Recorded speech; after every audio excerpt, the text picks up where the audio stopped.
didn't like one of my emails, so I had to do a different one. And that one worked out okay. Ah, so I know it takes technology is a wonderful thing, isn't it? Sometimes. Oh, can you see me? I guess you can't see me. Nope, there we go. Ah, Oh, see, there you go. I'm learning as I go along too. So, Doc, how are you this hot weather today? Blessed, I will say. I haven't had air conditioning in about a week because our air conditioning went out, and somebody came and was nice enough to fix it for us today. So, Nice. Yeah, I know some places don't have air conditioning. We're one of the people that don't have it for some reason. Um, we're by the beach, so I guess that's why we don't have the air conditioning. It's yeah, we get lesser breeze. We're by Fort Mahimi, where you know that is. yeah. Uh, Most of the homes down there didn't come with air conditioning. I know. Yeah. why is that? I don't know why they don't have air conditioning. So, Doc, tell me what you're going to be doing this week. You're going to be working at the county fair, or the Ventura County Fair, and tell me how you got started and how long you've been performing. Okay, so we're performing at the Ventura County Fair this Friday on the Stagecoach stage, probably starting around 8:30 in the evening. The important thing is that we are playing right after Melissa Etheridge. Melissa Etheridge will be on the main stage, and then once she finishes up, everybody heads on out, and we'll be over at the Stagecoach stage where all the food court, the beer garden, all that is, and our job is to capture the crowd that's coming out of the Melissa's show. I like to think that she's opening up for us because she's playing before us. And what time does your show start? About 8:30. Oh, you got the late shift. She Yeah, got. I think it's a 90-minute show, give or take 8:30 to 10. And what time does her show at? She starts at 7. Oh, wow. Okay. And there's shows in between that, right? Well, there's different stages in different areas of the fair, Okay. so I'm sure there's something going on somewhere at all times. Yeah, that is true. Um, I'm looking forward to it. I'm trying to get a media pass. I'm not sure. They're kind of busy this week, so they're busy. How did you get started? Oh, I have been doing this for how old am I? Well, the first gig I ever played, I was 13 years old, and we did a place called Gazzari's in Hollywood. So that's got to be about 31 years now, I suppose, if you do the math. Oh, wow. So, did you find it um, struggling when you first started? Like getting your songs out there, getting them heard? Oh, yeah, absolutely. That's a rite of passage. Yeah, I certainly, basically, you're cutting your teeth in high school doing bands in garages and trying to figure yourself out, and with some friends who are willing to do the same thing with you, and you head on off to college and you try to get some music over there. And before I know it, I had somebody inviting me to come out and live in this area and start working on music with them. We did that, and we did an original band project for give or take about a decade. And they left. Family was calling; they needed to fulfill that part of their life, and I kept moving on. And so my journey led me into original makeup with both secular and Christian, and we also did a lot of cover material. And nowadays, um, going through a lot of the journey that I've gone through, where I am now is I do 3 different projects. I'm a music director at a church. I have a few Yeah. different albums that are out there, EPs and full albums. And for instance, the things we do at the fair, it's going to be mostly cover material. It's just a lot of fun, and we just put a lot of passion into it. We don't do the regular thing where most people hear the same covers over and over again. The things you'll hear from us are going to be things that you don't hear every day. At the same time, they're very fun. They're very upbeat. They're things that people really enjoy. We had a blast last year at the fair. That area at the Stagecoach stage got packed up pretty well. See, this is my first time going to the county fair because I just moved up here. I went to the Los Angeles one. Wasn't too crazy about that one. You know, it's you got to do a lot more walking. So this is probably a smaller district, huh? Very much so. Yeah, it's much more it's a closer proximity for everything. So you want to go over and do a ride and then come over and see somebody like us, which are on opposite sides of the fair. You're at that destination in under 5 minutes. So. Yeah, because I know with LA County Fair you have to pay for the tickets. These are free, right? The rides you're saying? The music, the concert. Oh no, the music's free. Yeah. Basically all of the entertainment is paid for with your ticket into the fair. The only things that you have to pay external from that would be whatever you decide to buy from vendors or the fair ride, I think.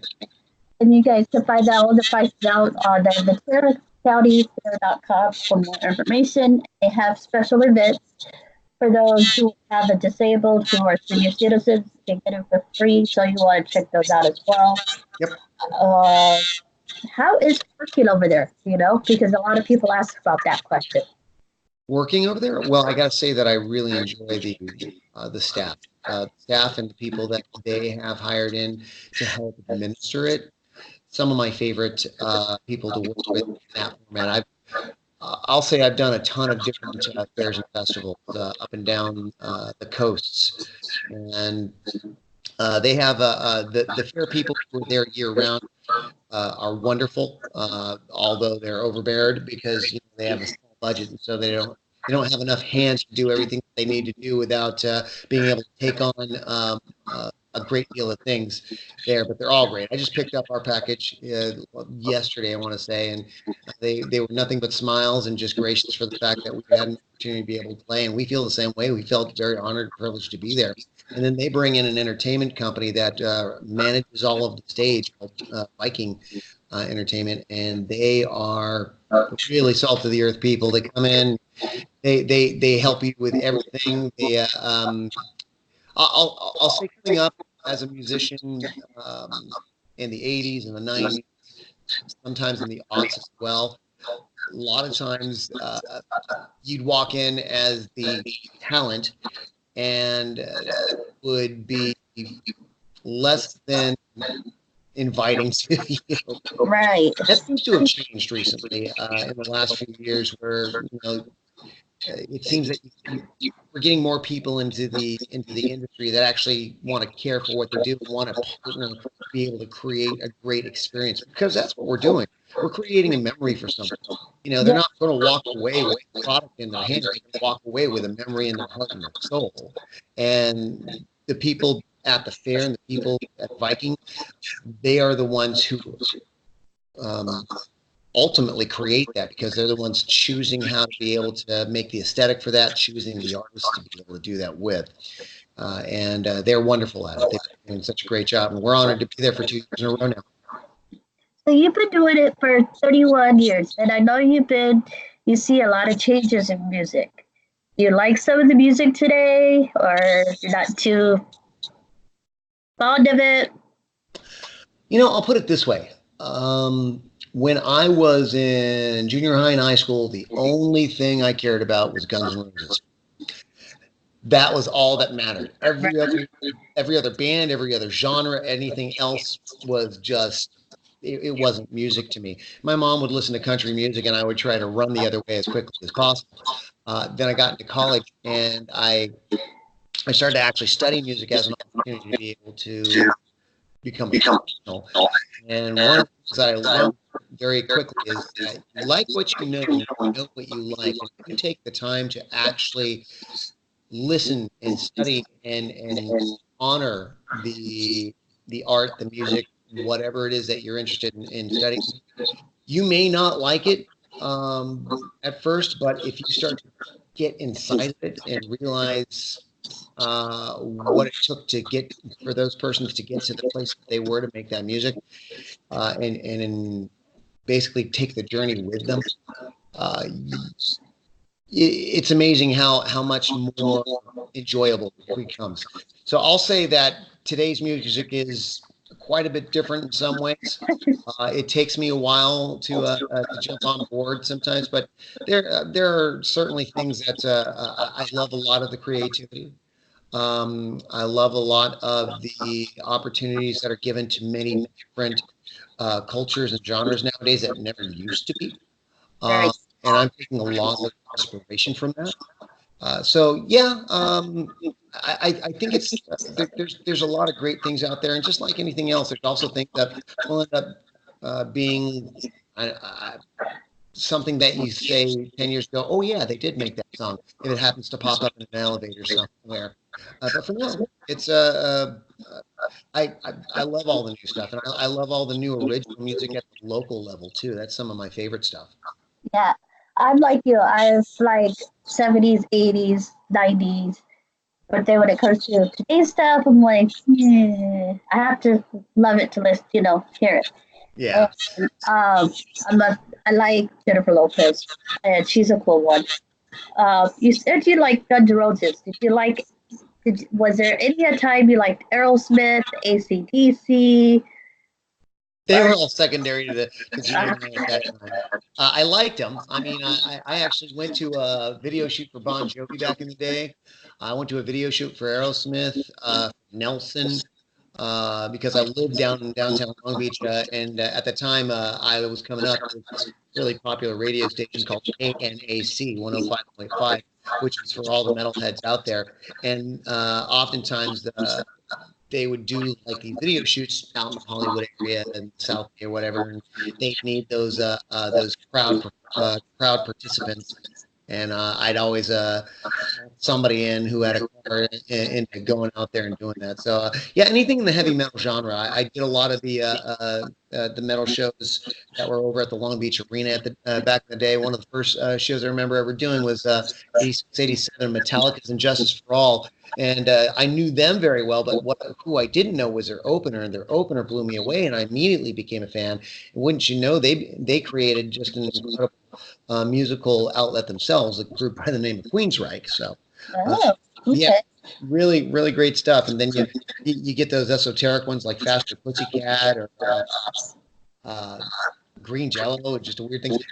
Nowadays, my music has been changed so much more. My musical heroes nowadays are people like Edwin McCain and David Wilcox and Bare Naked Ladies and Chris Stapleton.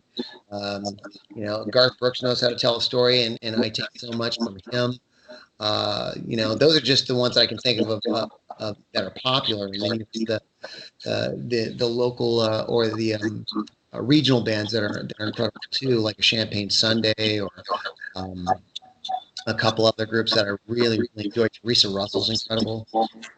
Georgette Hart. Yes. Name a few. Mm-hmm. I saw those perform at the LA County Fair. They were good. They were awesome.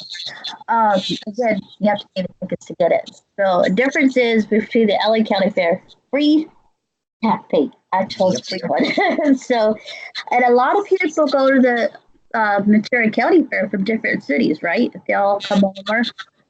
Oh yeah, people pull from all around. Actually, I'll get off the stage and I'll have a conversation with people who are just coming over from the East Coast on vacation. They happen to run through, or it might be somebody who lives in San Diego, or anywhere up and down the coast. It's well known throughout. It's kind of like there's a couple of really well known festivals out here nowadays. There's a Strawberry Festival in Oxnard. There is the Oak Heart Festival, which is really becoming something right here in Thousand Oaks. Ooh, okay. Yeah, and there's also the Caneo Valley Days. There's Spanish Days. Well, we just had the Salsa Festival. Have you the Salsa Festival that just happened yesterday? Which one? Salsa. Oh, the Sausage Festival. Yeah, they just talking about it. They were talking about what just happened in Gilroy at the Garlic Festival. I shouldn't say we because it was a different group at the time. I performed with a group over there. We were one of the headlining groups probably about 12 or 13 years ago, and it blew me away to see what was happening over there. Yeah, and I think a 3-year-old got killed. Yeah, six-year-old. Oh, it's a 6-year-old. Yeah, Stephen Romero. I thought I heard a 3 and a 6. Okay, I wasn't sure, but yeah, that's kind of sad. And you see all these shootings going on. It's supposed to be a good time with family, and you have this shooting going on, which is kind of crazy. Yeah. So we want to see our hearts and prayers go out to Gilmore. We wanted to go to, we were checking it. We were going to go to the Frolic Festival, but had other events going on that day. Like the Dallas Cowboys came in that weekend. I'm not sure if you're a fan of Dallas Cowboys, but No, I am not. But you know what? I don't hate them either. I'm actually a New York Giants fan, so they are our bitter rivals. But we both got some rings on our fingers, so it's all good. well, I only went because it was here in Oxnard for the first time. I'm like, okay, I'm going to try it, see, I'm not a big fan of football. Tried it. Unlike you, there's a New York Giant, and his niece has 22Q11. So I'm trying to reach out to the New York Giant team members, so if I could get them on to the show, maybe we'll see what happens. Yeah. So, how I started the show was I got diagnosed at the age of 35, and it's called 22Q11. It's like Down syndrome. So you have, it's a missing piece of a tiny chromosome. We have 23 chromosomes, so it's that little tiny piece right there, and it has over 200 symptoms. You have congenital heart defects, learning disability, teeth issues, heart, you name it. And so what I had 3 open heart surgeries, 2 sinus, mouth surgery, ear surgery, and then I had a seizure when I was 17, and then I had a grandma seizure. I had a grandma seizure when I was 17, suffered brain damage, and I was in a coma for a week. So I started doing this awareness show to make more awareness about 22Q. And we're going to be starting a campaign in November. It's for our 22Q Awareness Month. And we're going to ask everybody to pitch in and get like a sign that says 22Q11 and videotape it, send it to Facebook, and then we're going to send it to Sacramento to see if the state could actually recognize 22Q11. So we're working on that. So if you can help out, that would be great. So my question is, I have another question for you. Mm-hmm. I have friends who are up and coming musicians and who are struggling to get into the business. What do you recommend them to do? There's so many different avenues, so it depends on what they're looking to do. But I will say there are certain things that that are true for most. Of course, it goes without saying that you just got to be good, which means you got to practice. That's how you get to Carnegie Hall, right? Right. That's, if you're not, if you don't love your craft and if you don't respect it enough to be able to actually work at it and truly make it sound to the penultimate that it can, don't know why you're doing it. The other 2 things I can think of though is if you really are looking to be able to make noise, make money in here, you need to be able to have a fan base. Right. I used to be of the mindset that I'd say, okay, well, we're a cover band first, and we're a original band second, and then we'll sneak in our original songs and see what people like about that. I used to do the original thing when I was younger, much more than I do it now. I still have a passion for it, but now I have found that I can make a decent living playing popularized music and then sprinkling in some of our other stuff. But what I mean to say there is that my mindset on it previously was, okay, we're a really good band. We are going to make your venue, whatever club it was that we were playing at, a great place for people to be. All you need to do is advertise to have the people come in, and we will make sure that they stay. You would think that that's the way it's supposed to happen, but that's not the way it really does. What truly happens is that it's the venue that relies on you for the most part. Most venues, I'll say, right, to bring in people. That is how they can make subsidy of being able to allow for music in that room and pay for the musicians. Um, and you have to start to think of it as the mindset of that venue owner, whomever that is. If you're a venue and you're going to pay however much you're paying that artist, are you going to be able to make the money back from people spending money because they are there specifically for you to see your music in order to afford having the musician in there? And so when I started to think about it that way, I started to realize it's really the responsibility of the artist to market themselves and to be able to make sure that they do the best that they can to be able to bring people in. There's different ways you can do that. If you're a shy artist, you're not going to be able to make a whole lot of friends out there.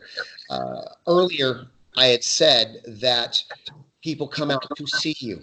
I didn't say people come out to hear you. And you're a musician, you would think the idea is that they want to listen to you.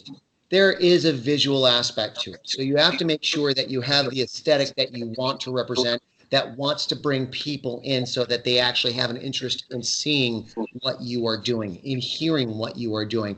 So that includes your look, but it also includes your stage presence, how you are going to present yourself on stage, which means that you're going to have a certain aura or character about yourself. Will you be interacting with the crowd? Right. That's what I do. I love to be able to bring people along with us on that journey. I want them to feel like they're right there, a part of it, because they are. There is no absolute. There's no way that I can create the energy without the audience being there to help create it with me, so that we can have that special interaction. So get the music out there, build the crowds, bring them in the room, and make sure that you have something from the performance aspect that keeps them there and wants them to come back. That's a good point. Okay, my next question is Facebook, Instagram, Snapchat. How can they follow you? Facebook and Instagram. So it's Doc Rogers Music on Facebook and Instagram, which is DOCROGERS Music, Doc Rogers Music. Don't have a website up yet, but the Facebook and the Instagram have a lot of fun stuff on it. Okay, so they can check you guys out and look for them. When are you performing?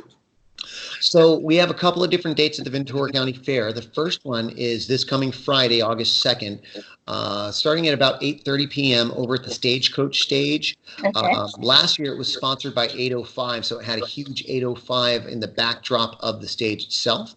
And Friday, Melissa Etheridge will be playing at 7, and then we'll be playing right after her on that Stagecoach stage. She'll be on the large stage, we'll be on the Stagecoach. Then the next Wednesday, which is August 7th, I am doing a 90s cover band called Operation 90s, where we have a lot of fun with nothing but 90s music.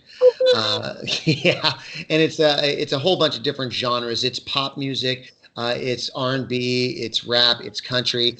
We do a boy band medley. We get all crazy. We also have 5 guys singing 5-part harmony to Britney Spears. You can't miss something like that. It's a lot of fun. But we're doing that on Wednesday, August 7th, also at 8:30, also at the Stagecoach stage. That night, the headliner's Chris Daughtry. Oh, okay. And my final question is, when is the county fair start this week?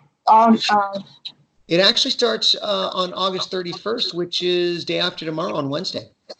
Oh, wait, you mean July 31st? I'm sorry, you're right, July 31st. I'm like, wait a minute, okay. I gotcha. So it starts July 31st, and they can still get tickets through the website, so you guys can check that out. Look for Doc Rogers on Friday and next Wednesday. Yeah. And you can follow him on your YouTube channel, right? You have YouTube? Yes. We do have a YouTube. All right, Doc. Thank you for joining in the Awareness Hour, and this has been an awesome experience, and I will post this link up as soon as I can. Thank you, Jill. Thank you. Have a good day. Bye. Bye-bye.